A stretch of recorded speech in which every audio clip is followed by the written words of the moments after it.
Hello students. आज हम discuss करने वाले हैं केमिस्ट्री चैप्टर 1 जो कि है केमिकल इक्वेशन एंड रिएक्शन। और हम रिवाइज करने वाले हैं चैप्टर पे पास्ट ईयर पेपर पे। ये कुछ ग्लिम्स आप देख सकते हैं। प्रीवियस वीडियो में मैंने ये वीडियो बनाया है 1 to 12 क्वेश्चन का जो कि पास्ट ईयर में पूछा गया है। इस वीडियो में हम डिस्कस करने वाले हैं अनदर अराउंड 10 क्वेश्चन का। तो ये सीरीज है हर एक साल में जो जो क्वेश्चन पूछा गया है। और ये चैप्टर जो है काफ़ी इम्पोर्टेंट है। तो आप वीडियो को पॉज कर सकते हैं और देख सकते हैं कि कितने क्वेश्चन आप बनाते हैं और फिर उसको वेरीफाई कर सकते हैं मेरे वीडियो के साथ। तो चलिए स्टार्ट करते हैं क्वेश्चन नंबर 13 जो कि है असर्शन एंड रीजनिंग पेपर, जो कि क्वेश्चन जो कि काफ़ी इंपॉर्टेंट पार्ट है। The burning of natural gas is a endothermic process. जब भी आता है बर्निंग, ओके, बर्निंग में क्या होता है? बर्निंग में हम जब भी चीज़ को जलाते हैं तो एनर्जी रिलीज होता है। तो इसका मतलब वो होता है एक्सोथर्मिक। एक्सो मतलब क्या होता है? एग्जिट। थर्मल मीन्स हीट, तो हीट बाहर आया। तो ये तो ऑप्शन जो है ये गलत है। The methane gas combined with oxygen to produce carbon dioxide and water. सही बात है, ऑक्सीजन के साथ कंबाइन करेगा मीथेन तो CO2 और वाटर निकालेगा। तो ये तो सही है। अब देखते हैं option. Both A and R true, no, A is not true. Both A and R true but, no. A is true but R is false, no. So A is false but R is true. So correct answer is the D. So आपको क्या करना है? Elimination method को use करना है। Elimination method क्या होता है? जो जो क्वेश्चन मैच नहीं कर रहा उसको हम क्रॉस करते जाएंगे। फाइनली एक पॉइंट आएगा जो कि हर चीज को सेटिस्फाई करेगा तो वो सही होगा। अब आते हैं नेक्स्ट क्वेश्चन पे। When the aqueous solution of potassium iodide and lead nitrate are mixed, क्या बोलता है? पोटेशियम आयोडाइड जिसका फॉर्मूला होता है Ki plus lead nitrate PbNO3 are mixed, insoluble substance separates out, the chemical equation of the reaction involved। इसमें से कौन सा सही है? तो सबसे पहले हम वेरीफाई करते हैं फार्मूला का, ठीक है। पोटेशियम आयोडाइड मतलब ये सही है। अब लेड नाइट्रेट का फार्मूला क्या होता है? लेड जो होता है वो होता है Pb प्लस प्लस में, तो इसका फार्मूला होगा PbNO3 का होल 2। इसका मतलब या तो हमारा बी सही है या हमारा सी सही है। अब क्योंकि हम जब भी फॉर्मूला लिखते हैं तो हमें मेक श्योर करना होता है कि टोटल जो चार्ज है फॉर्मूला पे जीरो होना चाहिए।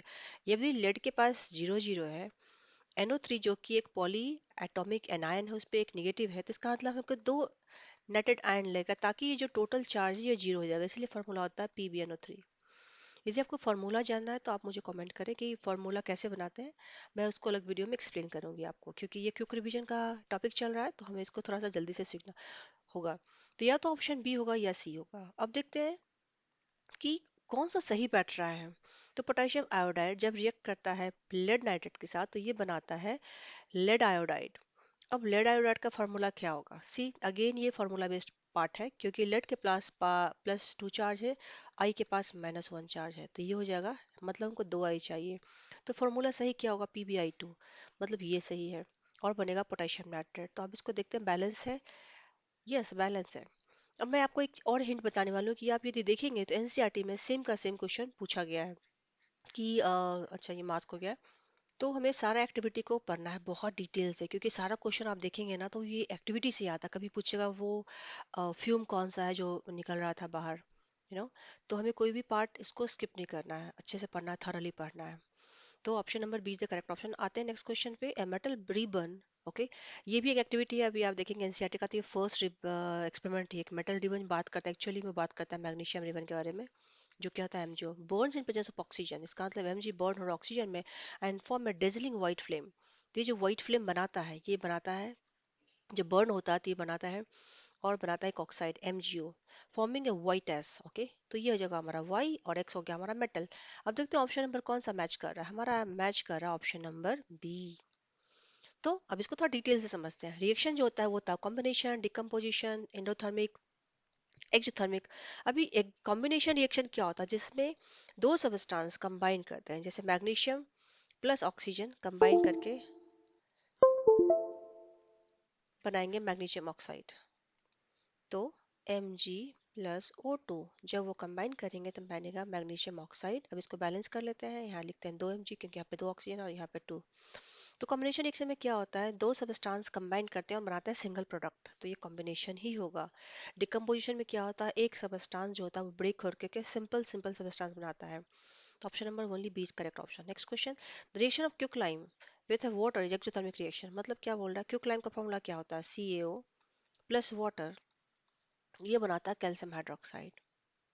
ओके, ये एक एक्सोथर्मिक रिएक्शन, सही बात है। Quick reacts vigorously with water releasing large amount of, ये भी सही है, तो both are A and R are true and this is the correct explanation.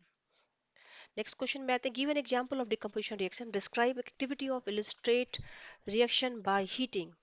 तो give an example of decomposition, थोड़ा इसको डिटेल से हम समझते हैं। decomposition क्या होता है? decomposition एक रिएक्शन होता है जिसमें, मैंने क्या बोला, एक कॉम्प्लेक्स सब्सटेंस ओके ब्रेक करता है और बनाता है सिंपल सब्सटेंस। मैं इसको क्यों डिटेल से बता रही हूँ, क्योंकि नेक्स्ट पार्ट में भी ये सेम क्वेश्चन को रिपीट हुआ है, तो यही समझ लेते हैं। बनता है, ठीक है। अब ये जो डिकम्पोजिशन है, यहाँ पे तीन मेथड होता है, या तो हम डिकम्पोज कर सकते हैं हीट के थ्रू, या हम इसको डिकम्पोज कर सकते हैं सनलाइट के थ्रू, या हम डिकम्पोज कर सकते हैं इलेक्ट्रिसिटी के थ्रू। तो हमें क्वेश्चन में ध्यान देना कि पूछा किया गया है। अब यहाँ पे बोल रहा है बाय हीटिंग प्रोसेस, तो आपको एक सिंपल इक्वेशन याद करना है। CaCO3 को जब हम हीट करेंगे तो ये बनता है CaO प्लस CO2। ये क्या है, लाइमस्टोन। ये क्या है, कैल्शियम ऑक्साइड, जिसको क्विक लाइम भी बोलते हैं, ओके, क्विक लाइम। और ये क्या है, CO कार्बन डाइऑक्साइड, ये तो पता ही है आपको। तो कैल्शियम कार्बोनेट को हम बोलते हैं लाइमस्टोन, कैल्शियम ऑक्साइड को बोलते हैं क्विक लाइम। ये फार्मूला हमको थोड़ा सा एक लिस्ट बना के रखना है, जो कि इंपॉर्टेंट फार्मूला होता है। तो ये एक एग्जांपल है थर्मल डिकम्पोजिशन का। क्यों? क्योंकि जब हम हीट दे रहे हैं तो ये बड़ा सा कॉम्प्लेक्स सब्सटेंस ब्रेक होकर दो सिंपल सिंपल सब्सटेंस बना रहा है। तो नेक्स्ट क्वेश्चन में जब वो पूछेंगे सनलाइट के बारे में, तो हम ये डिस्कस करेंगे कि एक होता है सिल्वर क्लोराइड, जब आप इसको सनलाइट करोगे साइन, तो ये ब्रेक करके बनेगा सिल्वर प्लस क्लोरीन गैस में, तो इसको बैलेंस इक्वेशन ये है। इलेक्ट्रिसिटी में आपको क्या याद रखना है, वाटर। वाटर को जब हम इलेक्ट्रोलाइज करते हैं तो ये बनाता है hydrogen gas plus oxygen gas, और ये हमारा इसको बैलेंस इक्वेशन। सो ये तीन डिकम्पोजिशन का नोट्स हमको बना के अच्छे से रख लेना है। अब आते हैं क्वेश्चन नंबर 18 पे, what is the colour of ferrous sulphate crystal, how does this colour change after heating. तो लिखना है फेरस सल्फेट का क्रिस्टल फॉर्मूला, जो कि होता है FeSO4। क्रिस्टल जब बोल रहा है तो रिमेंबर, क्रिस्टल बनाने के लिए हमको कभी कभी जो क्रिस्टल होते हैं वो वाटर भी रिक्वायर होता है, जिसमें होता है 7H2 रिक्वायर। ओके, क्वेश्चन है कि what is the colour of ferrous sulphate of crystal. तो ये जो होता है ये होता है ग्रीन कलर का, ओके, ग्रीन कलर का। जब इसको हम हीट करते हैं, जिसको इस सिंबल से दिखाते हैं, तो फिर क्या होता है, ये जो वाटर मॉलिक्यूल्स होते हैं वो इवोपरेट हो जाते हैं और बनाता है FeSO4 plus H2O 7H2O, water water separate हो जाता है। तो यदि हम इसको थोड़ा हीट करते हैं तो सिर्फ वाटर जाता है और कलर भी चेंज हो जाता है, क्योंकि मोस्टली जो आप क्रिस्टल का कलर देखते हैं ये हाइड्रेटेड सॉल्ट होते हैं और ये वाटर के कारण नहीं होता। तो ये इनिशियली ये लाइट ग्रीन का था, बट जब इसको हीट किए तो ये हो जाएगा वाइट कलर का, ओके, क्योंकि इसने वाटर को लूज कर दिया है। तो ये हमको बहुत अच्छे से याद रखना है कि कौन सा सल्फेट, जैसे कॉपर सल्फेट कलर ब्लू होता है, जिंक सल्फेट वाइट होता है, तो कुछ कुछ कलर्स हमको एक लिस्ट बनाना है। यदि आपको एक अलग से लिस्ट चाहिए तो आप मुझे कमेंट बताएं, I will make a separate video on that. तो ये हो गया हमारा वाइट। अब ये तो पार्ट फर्स्ट हो गया, सेकंड पार्ट को देखते हैं। Name the product strongly heating. अब ये तो हीट कर रहे हैं, लेकिन जब ये चीज को हम स्ट्रांगली हीट कर रहे हैं, SO4 7H2O को हम क्या कर रहे हैं, स्ट्रांगली बहुत जोर से हीट कर रहे हैं, तो क्या हो रहा है, वो ब्रेक हो रहा है और ये बनाता है Fe sulphate plus FeSO4 plus SO2 gas. नहीं, फेरिक सल्फेट तो नहीं बनेगा क्योंकि हम स्ट्रांगली हीट कर रहे हैं, तो ये बनेगा ferric oxide Fe2O3 plus SO2 plus SO3, तीन गैसेस ये बनाता है। तो अगेन हमको एक इसका लिस्ट बनाना है कि कैसे हम जाने कि हमारा प्रोडक्ट क्या बनेगा, राइट। तो जब हम हीट कर रहे हैं तो सिर्फ क्रिस्टल का वाटर लूज हुआ, स्ट्रांगली हीट कर रहे हैं तो ये फेरक ऑक्साइड, मतलब ये ऑक्साइड और जो गैसेस सब रिलीज हो गया है। अभी आप देखेंगे तो सेम क्वेश्चन एग्जैक्टली आपको पूछा गया है, नहीं पूछा गया, बताया गया एनसीईआरटी के बुक्स में।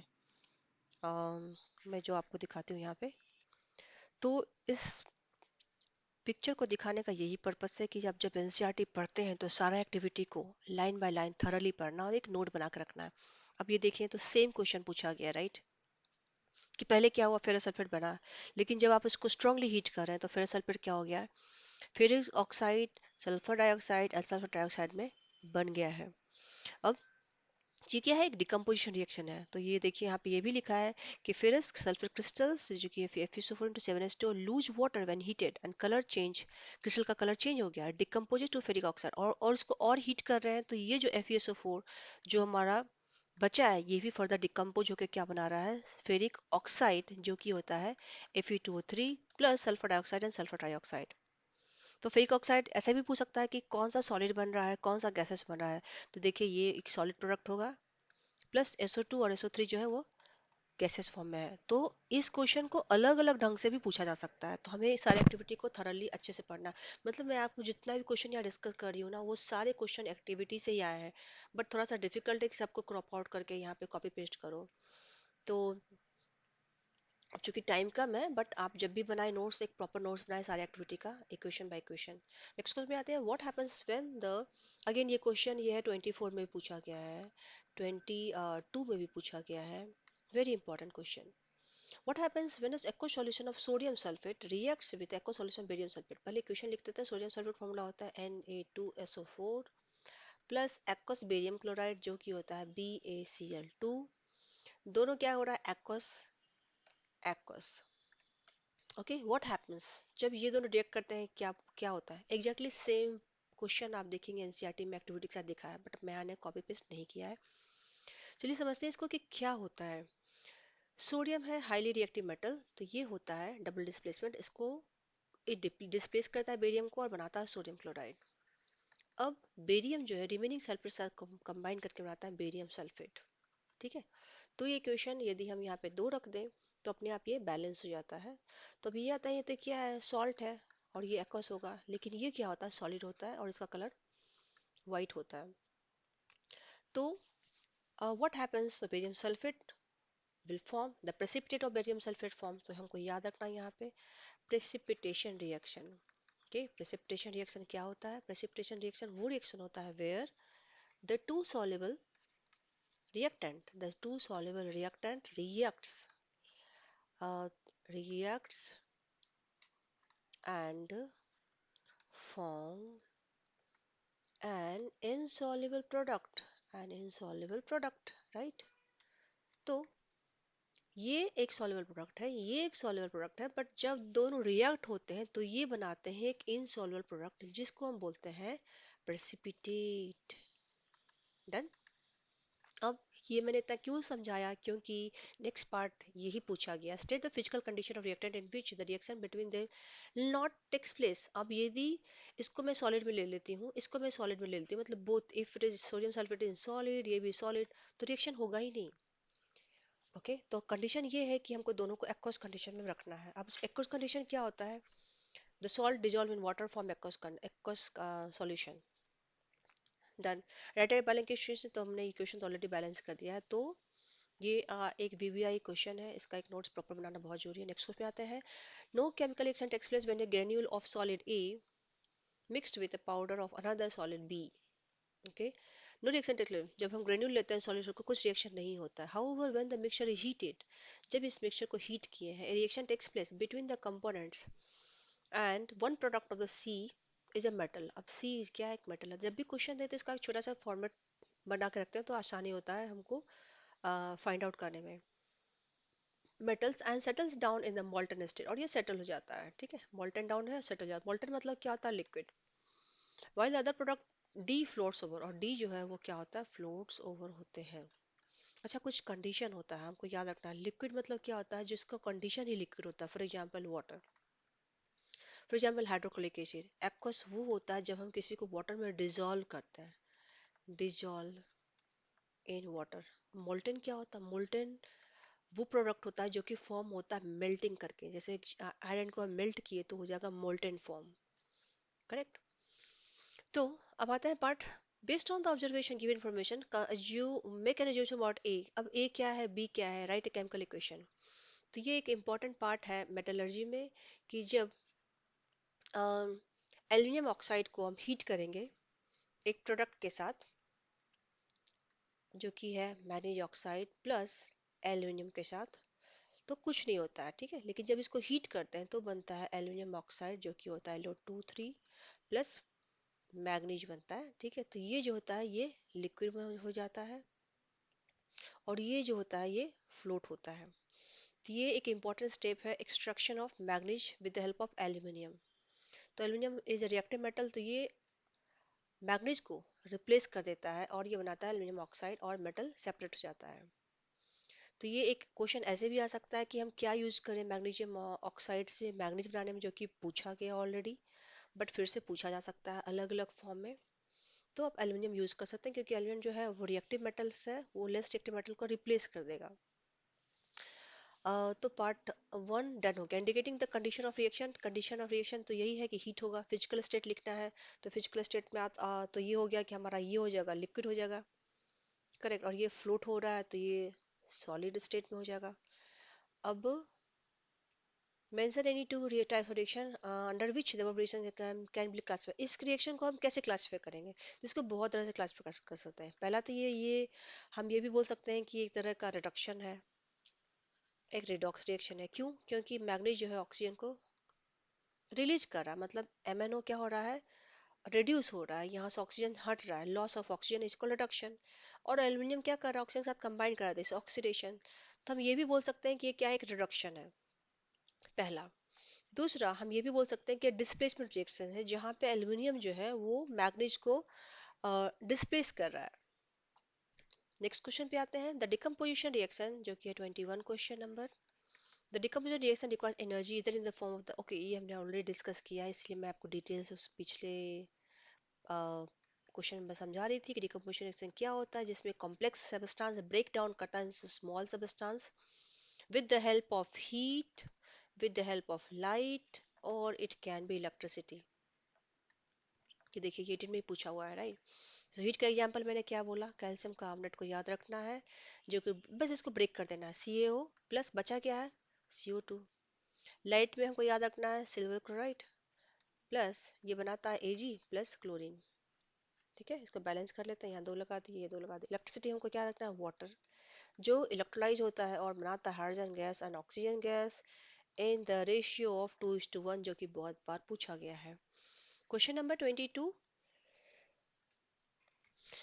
2 gram of silver chloride is taken in China dish. देखिए अब कंफ्यूज करने के लिए क्या मास वगैरह भी हमको डाल देता है कि चलो 2 ग्राम है, क्या है भाई, सिल्वर क्लोराइड है, ठीक है। China dish is place in sunlight, यहाँ पे सनलाइट डाले हैं, तो फिर what you will observe in this case, जब सनलाइट आएगा तो सिल्वर क्लोराइड ब्रेक हो जाएगा और बनाएगा सिल्वर एंड क्लोरीन। सिल्वर का कलर क्या होता है, ग्रे। तो हमें ये बताना है कि grey colour of substance will form and a chlorine gas will also form। So write a chemical equation involved in this balance equation। तो ये balance equation तो है ही। अब ये सेम क्वेश्चन हमारा एनसीईआरटी में आप देखेंगे तो सेम का सेम डिट्टो एक पिक्चर बना के दिया है यहाँ पे, ये देखिए, ओके। कि यहाँ पे चाइना डिश है, यहाँ पे सिल्वर क्लोराइड है, सनलाइट आया है तो ये बन गया हमारा ग्रे कलर का सिल्वर एंड क्लोरीन। तो moral of the thing is that हमें एनसीईआरटी को कैसे पढ़ना है, line by line, you have to study line by line, no option. और सिर्फ 4 चैप्टर ही तो है केमिस्ट्री के, 4 केमिस्ट्री के, बहुत कम है, मतलब इससे कम तो हम एक्सपेक्ट ही नहीं कर सकते हैं कि इससे कम आपको आगे पढ़ना होगा। 12th क्लास में आपको पूरा केमिस्ट्री का बुक होगा, फिजिक्स का बुक होगा, और एक नहीं वो दो दो होंगे, तीन तीन होंगे, चार चार होंगे। यहाँ तो सिर्फ 4 ही चैप्टर करने के लिए बोल रहा है, तो ये बहुत छोटा है। Student please make a proper notes. सारा एक्टिविटी जो भी आप देखेंगे चैप्टर 1 में पर्टिकुलरली, उसका सारा इक्वेशन बनाना, ओके। लाइक 1.1 में क्या इक्वेशन है, इक्वेशन है मैग्नीज बर्न होता है तो बनाता है मैग्नीशियम ऑक्साइड, राइट। तो ये सब जो भी एक्टिविटी 1.2 में क्या है दिस, तो सारा एक प्रॉपर नोट बना लें। मतलब एक पेपर में सारा हो जाएगा, A4 साइज पेपर में तो पक्का सारा इक्वेशन हो ही जाएगा। यही तो करना है, बस इसको एक बार अच्छे से रिवाइज करना है और यही सब क्वेश्चन मॉडिफाई करके बस पूछने वाला है। तो कमेंट करें मुझे वीडियो में आपको ये वीडियो कैसा लगा। यदि अच्छा लगा तो प्लीज़ लाइक करें, सब्सक्राइब करें और शेयर करें अपने दोस्तों के साथ, और जो कि मुझे मोटिवेट करेगा और वीडियो बनाने के लिए। Finally thanks for watching.